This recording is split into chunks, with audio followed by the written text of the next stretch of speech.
తీవ్ర ఆందోళనలు. సరిహద్దును మూసివేసిన భారత్. నేపాల్లో ఆందోళనలు చెలరేగడంతో భారత్ అప్రమత్తమైంది.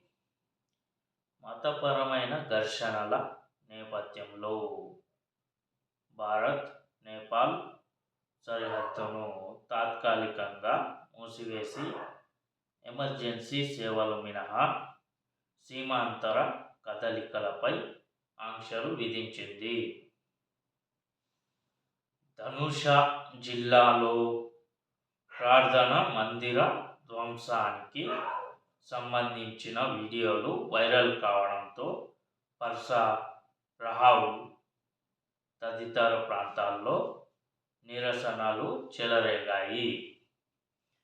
కొన్ని చోట్ల హింసకు దారితీయడంతో అధికారులు కర్ఫ్యూ విధించారు.